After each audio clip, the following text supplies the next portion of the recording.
back. WNST, Towson, Baltimore, and Baltimore Positive. We are keeping calm. We're staying local. Don Moeller joining us here, former Baltimore County executive of all things Baltimore Positive. And, we've been at this a year. And this, I know you know this. This week is our 1-year anniversary. And we'll shout out State Fair and Fadley's and our longtime sponsors, as well as our next guest, sibling your child, Jeff Moeller and Gary Realty. But this is going to be your favorite segment of the entire thing as we kick off season 2, correct? I never get to talk to our next guest. But, we've had a lot of discussion, Nestor. Folks, there's so much interest in education and what's going on, and so much interest in what moms and dads are doing out there to survive. We're talking with, recently, we're talking with Dr. Sanalisis in Baltimore City Public Schools, Dr. Williams in Baltimore County Public Schools, and we said we have to have a principal on because they're on the front lines. And I said, well, I actually know one of them. So it is my pleasure to welcome in the principal of Hillcrest Elementary School in Baltimore County, Dr. Jennifer Lynch. And full disclosure, Jennifer has had the unfortunate task of being my daughter for many years. So, Jennifer, welcome to Baltimore Positive. Thank you. It's good to be here. Well, I get to ask the question because this is where I soften you all up, all right? What was it like growing up with a father who was a principal now doing the job? Like, what about that prepare? Because, I talk to Harbaugh about this with his old man all the time. What was it like to be a football coach when your dad was a football coach? So at least I've got to green room you on that. That's got to be the first question. Right. I did not have my father as my principal. My brother had that experience. But growing up, both of my parents were in education my entire time growing up. So it very much shaped my view of education. It is what has brought me to education in the end. As an adult and as a principal, there is no better mentor than somebody like my father and, who has been through the system in every role all the way up to area superintendent. So if I ever need some advice or I just need to bounce something off of somebody, it is wonderful to have somebody who knows me so well, who knows my thinking and really understands the system inside and out. So as an adult, I would say that has been an absolutely wonderful thing to have my father as my mentor. As a child, I think I would have preferred to have a little space and distance. Well, you got that now. It's finally caught up. You finally get all the social distance you want. And I would think through this whole thing, Dad didn't have a playbook for the pandemic for the school principal, right? There's no playbook for that one, right? No, there isn't. Nobody has that playbook. Well, Jennifer, I said one of the reasons, and we'll try to break this down because you sort of check all of the boxes that we're interested in and that our listeners are interested in. And before we get to the education side, all of a sudden, here you are, a school principal, you've got daycare for your twins who are 4 years old, you've got a high school senior who you're getting ready to celebrate all the great stuff that goes on in a senior year, the proms, the award ceremonies, the graduations. You've got a 10-year-old in fourth grade. Everything's going along well, and then all of a sudden it's like, boom! You're now going to be You're going to be a stay-at-home mom. You're going to homeschool. Oh, and you're going to run a school at the same time. So, talk to first of all to the parents out there who feel so inadequate right now and are saying, I'm doing a lousy job, and my kids are going to never catch up. What do you say to the moms and dads trying to make this work? What I say to moms and dads is that this is a global pandemic. So please don't worry. This isn't something that is isolated for our students at Hillcrest or Baltimore County Public Schools. This is something that across the globe everybody is experiencing right now. So don't worry about getting behind because we're all sort of hitting the pause button on a traditional education right at this moment. There's a lot of value to what is happening at home right now. It's very stressful for families. But children are still getting an education. Parents were their first teachers. They'll be their last teachers. When you are home and you are talking to your children about what they're doing and you're watching them play and you're reading a book to them or cooking dinner with them, these are all really important educational experiences for children. They just don't fit that traditional model. But I want parents to just be gentle with themselves. and to understand that that is education, and just keeping your children feeling safe and sort of insulated from this pandemic is some of the best work that parents can be doing right now. And you're not a stay-at-home, a homeschool teacher. You know, so many parents we're getting emails from are saying, I don't know how to homeschool. Well, this is not homeschool. When you are in a homeschool program, you have curriculums, you have networks, you get to go outside, you get to go to the library. You know, there's a whole different level of structure and support with homeschooling. This is, you are at home trying to figure out how to now work from home and also educate children in this very piecemeal way. And nobody's alone in doing that. When we pick up again, when we come back, we know that there are going to be holes that we are filling in. We are preparing for that right now. My staff is already starting to talk about what is next year going to look like. How are we going to best accelerate our pathways next year? But we're going to be in the same position. Every student across this nation is in the same exact position. So I don't want anybody to ever worry that their children are getting behind somebody else. Well, it's interesting, Jennifer, that you mentioned the relationship piece, because very recently Nestor and I had a lengthy conversation with Dr. Sonia Santalese, CEO of Baltimore City Public Schools. And one of the things that she really wanted to reference, and Nestor, I think you would agree, was saying to moms and dads, focus on this time in terms of the relationship piece with your children. She also reiterated what you said. Look, this is global, so don't think it's just applying to your kids. But she said to moms and dads, focus on the relationship. Use this time to build something special. And that's the same message that you're trying to give your parents? Absolutely. And my hope is that we can all recalibrate a little bit. You know, there are a lot of stressors that have been happening for a lot of our families. They're readjusting financially. They're readjusting their own work. They're readjusting to their own sense of community. And so there's a lot of stress that is happening.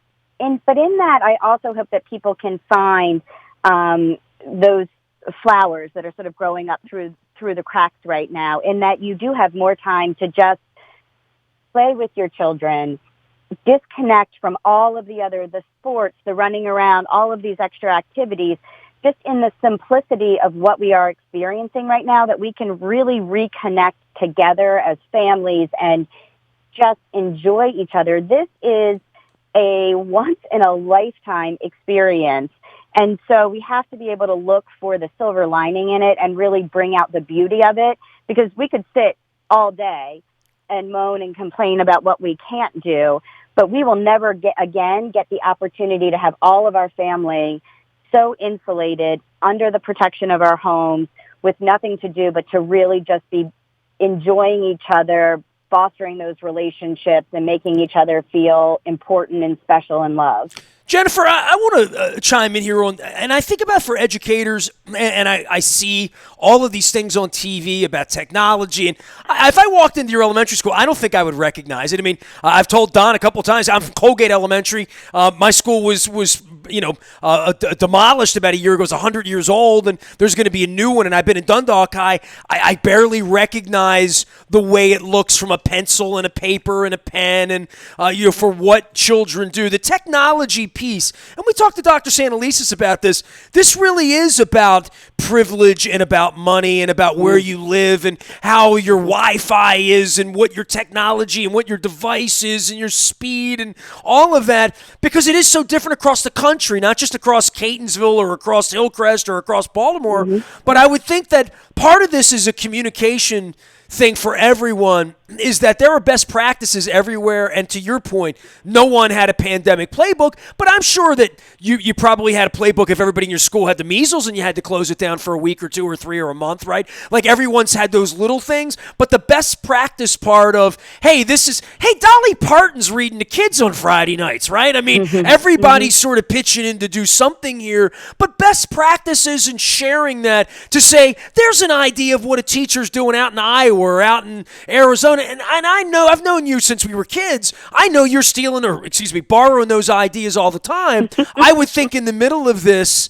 there's probably some really cool ingenuity in the same way last week we talked to business owners that said, I never had a drive-through. I went and built one. We never did carry out. We were a dine-in, but we had to do that because, and my drivers or my servers are now driving. And I'm hearing that in business and in restaurants. Next week, we're going to tackle the arts. Don and I are going to talk about what's going on for the aquarium and online learning and online museums and different things that people, you can engage with your children with education. If you can't bring them to the aquarium, you can't bring them to the science center. Hey, there's something online that can be educational. And I think I go back to, last week, my wife and I were looking for old electric company videos because we had a conversation about this, that when I was in the 2nd and 3rd grade at Colgate Elementary, Mrs. Houck, and there's a shout out to Melissa Houck, who was my favorite teacher, we learned to read through Electric Company and Sesame Street and these other things that, I'm talking 1974 here.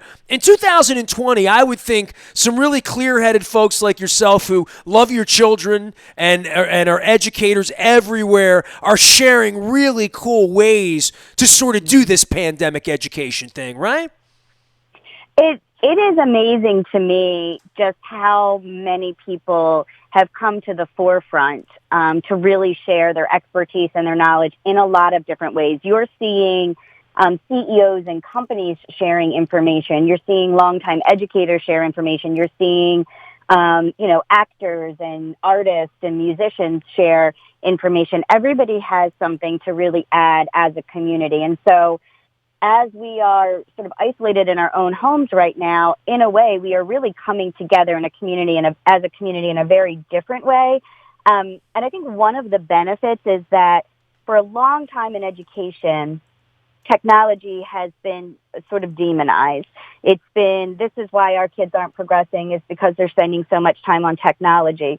And yet here we are right now in this place where technology is really one of the maybe one of the only ways that we can really start to come together as a community and push out some of these learning opportunities. And what we're seeing is just the vast amount of really strong educational resources that are out there that in the past have been hidden behind some other things. They've always existed. You've always been able to go to the Smithsonian or go to the Louvre or go to the aquarium and see some things online. And yet they haven't been accessed by so many of our families. And so I think one of the benefits right now is that communities, parents are figuring out quality resources that are educational, that their children can be on and use technology effectively. So I'm hoping that part of what we're going to see is a shift to really using good quality resources in technology and parents feeling more comfortable using those technological resources at home as well. Well, for those of you just joining us in the car or tuning in on Facebook, we are with Dr. Jennifer Lynch, principal of Hillcrest Elementary School in Baltimore County. Jennifer, to make people who out there are feeling overwhelmed and trying to fit work in and take care of their families and chase little ones around and make sure they're getting on the table, to make them feel better and show that we're all in this together, tell us where you're actually doing this interview from at this moment. Well, I had to drive to Hillcrest Elementary School and I'm sitting in my principal parking spot at Hillcrest Elementary School right now, talking to you on my cell phone because I could not be in my home and get a little bit of peace. This morning I tried to do a Microsoft Teams meeting with all of my faculty to go over some things, and I was actually being chased by my toddler daughter who wanted my attention, and as I kept trying to change rooms, she was following me and getting more and more agitated to the point where I'm on a team meeting holding my device, actually sort of running down my hallway, hoping I could get to the next room and lock it before she could get in there with me. Yeah, I remember back when a CNN guy had like the kid run in the room. We thought that was the rage, right? We thought that was the greatest thing ever, right? Almost like Obama's tan suit at this point, I think, right? And the other day you were having some district-wide meeting, and the kids were outside. It was a nice day, right? And then there was an incident where one of the twins ran into the street. Tell us a little bit about that story. So we were on a meeting with all of the principals doing the same sort of virtual meeting, and the twins had run outside. We made the mistake of getting a brand new swing. I got the swing because I thought I need something for them to do. Perfect occupier for kids, right? Perfect What could go occupier. wrong? Right. And but they want to be on it all the time, and it's in the front yard, and that makes me a little bit nervous because it's close to the street. And so they went running outside while I'm on this meeting. So I take my computer and I'm going outside to follow them outside to tell them to come back in. And by the time I can get out there, my daughter is on a bicycle and she's going down my neighbor's driveway between two parked cars into the street, and there's a FedEx truck that's coming down the street at the same time. And I'm asking a question. I'm not actually muted, just sort of a passive participant in the meeting at this time. I am on the mic asking a question, and in the middle of it, give this screeching, call out to my daughter, and then had to go back to the question. I was like, I'm so sorry. My daughter almost got hit by a car. Here's the rest of my question. It doesn't get much more real than that in the age of pandemic, does it? Well, I mean, I think for everyone, there's this sense in the beginning of frazzled, and now there's hopefully a couple of weeks into this, a sense of whatever the new normal is going to be for a little while. What is the new normal for, I'm just hitting it right in the middle, second, third, fourth grader in your school? What does a day look like, hopefully, from the principal standpoint, as well as for whoever their teacher is who may or may not have a child running into the street in front of a FedEx truck at the same time. I was watching the morning news the other day, and I heard a kid screaming during the weather report, "Mommy, mommy!" So I have an appreciation for. We've seen the potato head lady, trying to hold the meeting out on Zoom.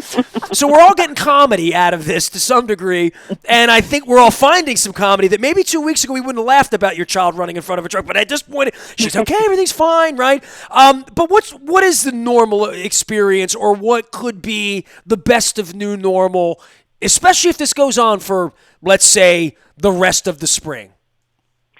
Well, I think one of the things that you have to consider is that what is normal is really going to depend on what your home experiences are. Sure. And so, that's something that I think we always have to hold present in our mind, is that what is going to be normal for me and my children is going to be very different than the normal for a lot of other families. And so, I always hesitate to sort of present what should be typical or what people should be presenting, because it's all going to look a little bit different. One of my major concerns in this pandemic is just that we have this sort of untapped or silent population of students that, now that we can only access generally through technology, we're losing these students. So we don't know what their typical day is. We don't really necessarily have a great idea of what the new normal is, and we can't even be in touch with families in an effective way to help provide that structure for them or that information. For a lot of our families, we have parents who are now suddenly find themselves unemployed. That presents a lot of different challenges. We have families that are suddenly trying to work from home with, if it's with teenagers, that's one thing. But if you have toddlers or newborns and you are suddenly trying to hold a conference while you are also trying to get lunch for your children, those are challenges that are real around the globe right now. And so that is the new normal, is just this sense of being frazzled and sort of not being able to juggle managing young children at home as well as managing a full-time career or those other roles and expectations at home. I think for a lot of our teachers, they are in that same boat. They are trying to make sure that they are educating their own children while also spending a good part of their day worrying about their school children. I can't tell you how many phone calls I get or text messages or emails. I'm worried about this child. Have you been able to get in touch with this child? So they are really still putting their school children at the forefront of their mind. They're still planning lessons. They're communicating with their students any way they can. Our teachers did not miss a beat when we shut down.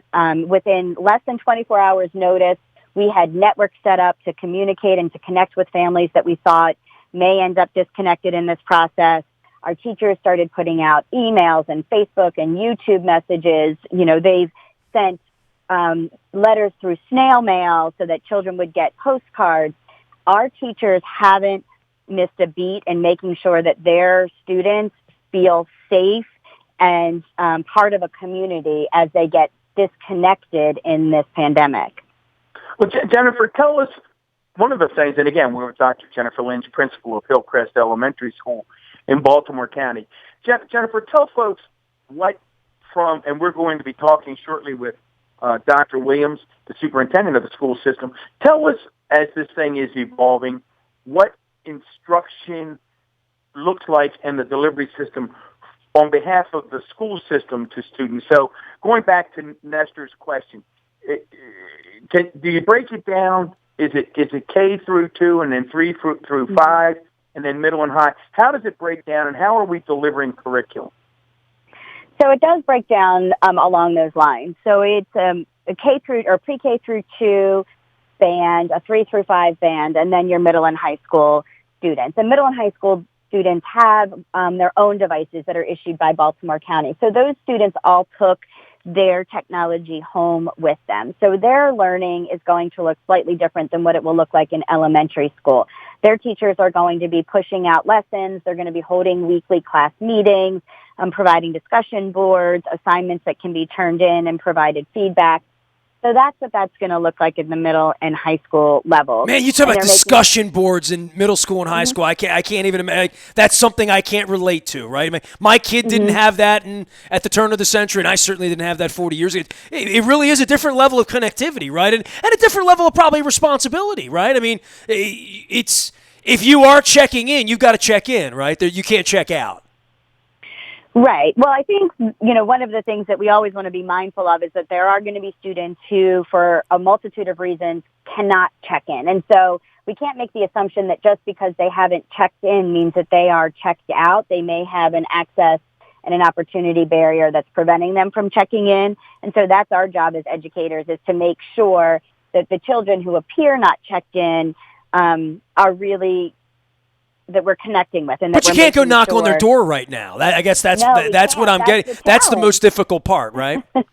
That is the challenge, is because our usual strategies of doing a home visit or checking in with them as they come into school, our usual bag of tricks we can't use anymore.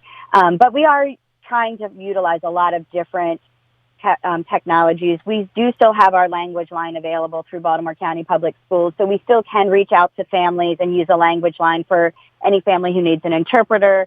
We are still utilizing our counselors, our nurses, our pupil personnel workers to help us connect with families and make sure that they're getting the resources that they need. We are quickly learning some tips and tricks. YouTube is something that is pretty universally accessed on any phone, and so we're finding that a lot of families who may not even have some other access are still finding a way to connect with us through YouTube. So we're doing our best to find different ways to put a touch on all of our parents. But the expectation is that students are going to continue to move their learning forward in some way, and they are expected to engage in some level of learning over these, this next course of 4, 6, 8, however many weeks we end up in this situation. Well, Jennifer, it's interesting. I've been following Hillcrest on Facebook, and you've been putting out multiple videos and multiple messages.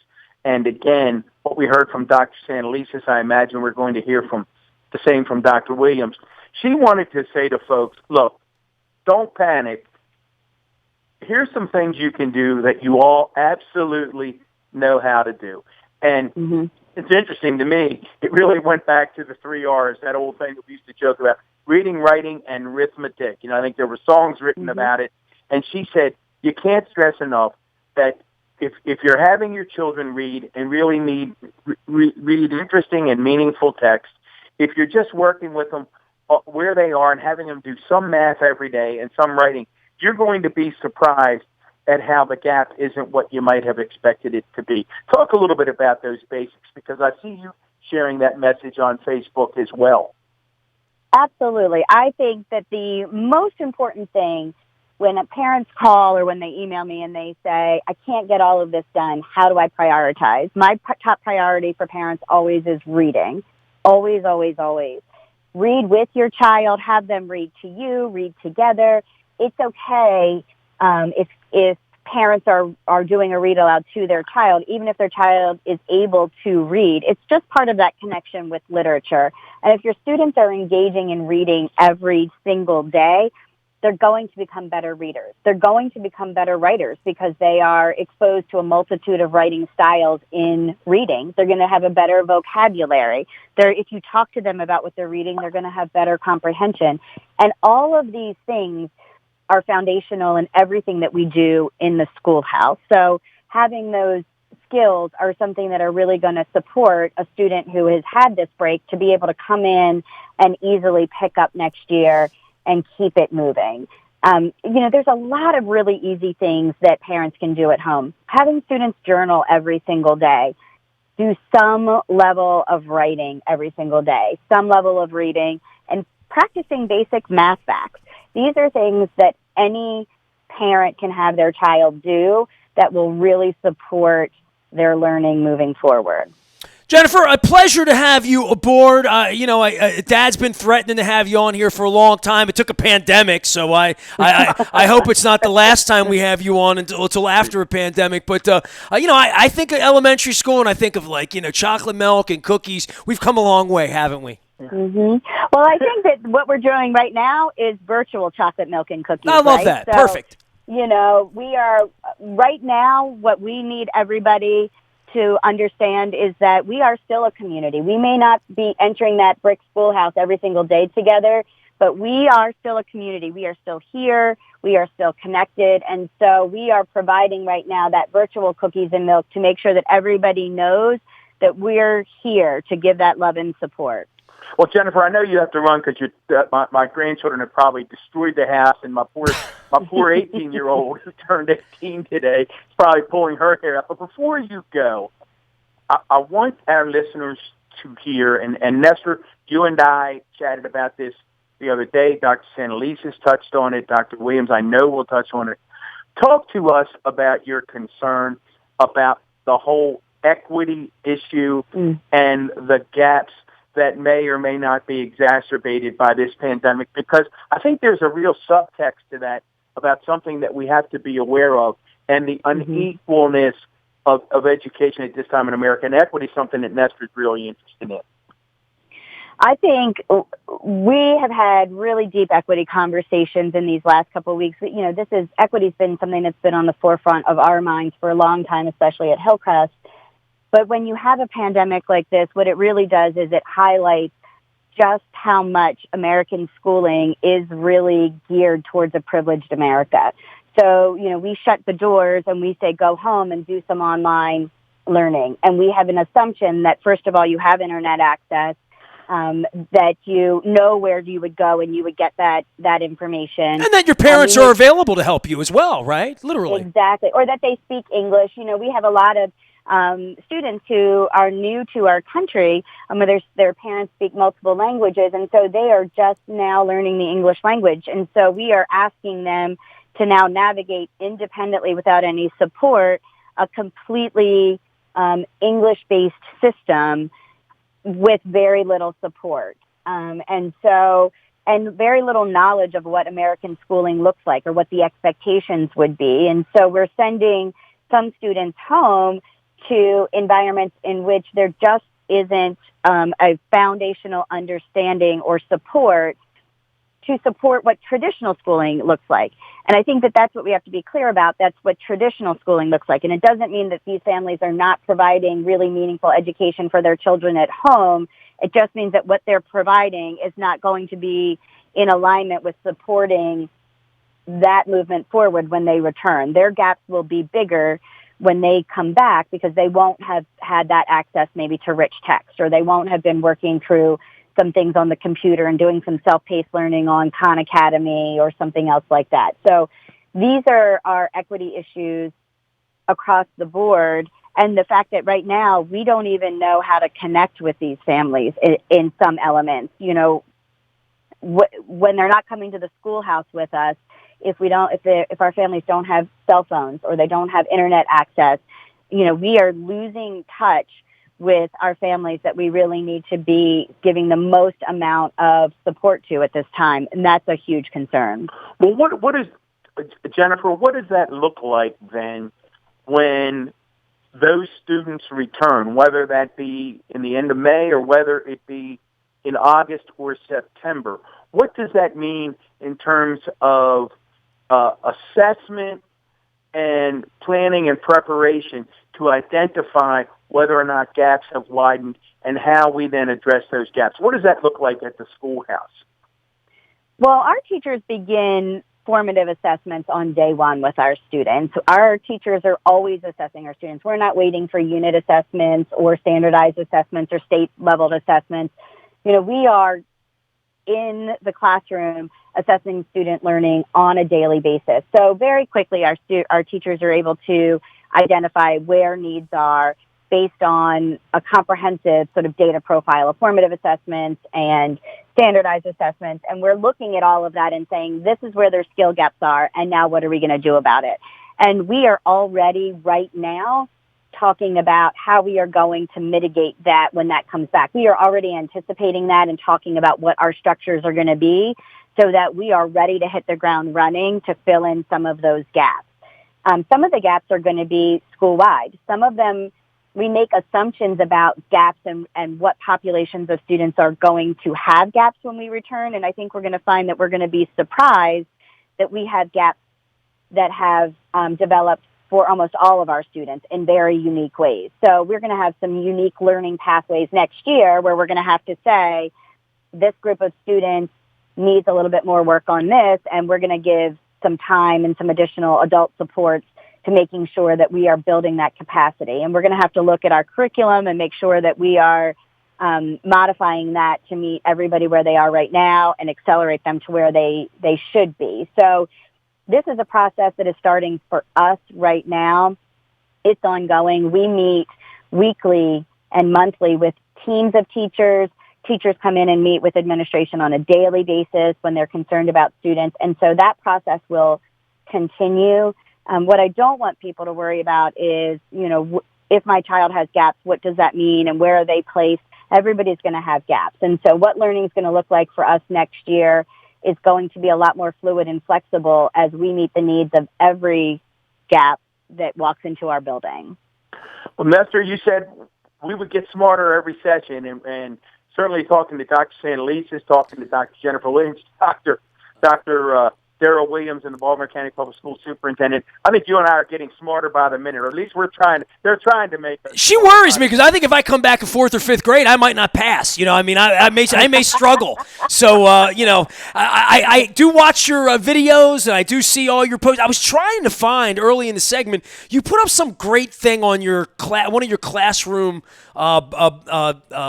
ledgers. It was just some inspirational thing, and it had something to do with kindness and something to do with all the qualities the President of the United States lacks these days. And it was some sort of side sort of light at that of like what we're teaching second graders to do, the greater world could use. So in some ways, I do go back to all of those things often written in cursive on the walls or in plain type that were inspirational to me at Colgate Elementary about how we learn. And I think it's not a bad thing for parents to go back and see those walls and know where we all came from, right?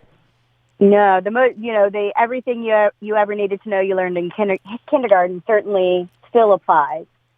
Well, yeah, was that the list that you put up? I was trying to get it so I could read from it because it was so simplistic. Don shared it, you shared it, I shared it, but it was like a couple of years ago, and there's all these pictures, all these kids up on your I can't find anything but your children, so I love that. It's great having you on. I think it was at the 50-year celebration. It was, yeah, and it was a list that actually our teachers had put up of just, just some basic rules of how we are going to engage with each other as a community, and it was about showing kindness and being empathetic and that kind of thing. Sharing, remember sharing your toys? It was simple stuff, right? We will dig the list out. We will share it. Jennifer, thanks so much. Go home and make sure my grandchildren hadn't destroyed the house. Now take us out of here. Jennifer Lynch, Dr. Jennifer Lynch, the principal at Hillcrest Elementary School, in the 21228 where there's no hate. Big thanks to, speaking of Catonsville, got two great sponsors in Catonsville, three if you count her brother in Moeller and Gary Realty. And we're going to have Jeff on the program next week talking about the state of the real estate market as well. State Fair. I have been threatening to somehow get Evan Brown's chicken recipe, fried chicken recipe for the chicken and waffles. I've been threatening to make those here in the condo for my wife. I probably should just go curbside and get over there.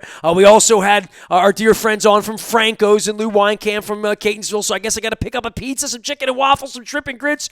And soon enough, Fadley's will be in Catonsville as well. Fadley's has had to close their doors physically down at Lexington Market, but you can order and deliver those crab cakes. For being a guest on our program, Dr. Jennifer Lynch will receive 2 crab cakes from Fadley Seafood. So you can ship those now, and you can certainly still find our dear friends, the Hahn family, and everyone out at Fadleys.com as well. All right. I am easy to find, and Ness at Baltimore Positive finds me, Don Moeller, and I doing all sorts of educational stuff this week. Next week, we're going to move to the arts and online and education. We're going to continue on. We are keeping calm. We are staying local. We are WNST.net, AM 1570, Towson, Baltimore, and Baltimore Positive.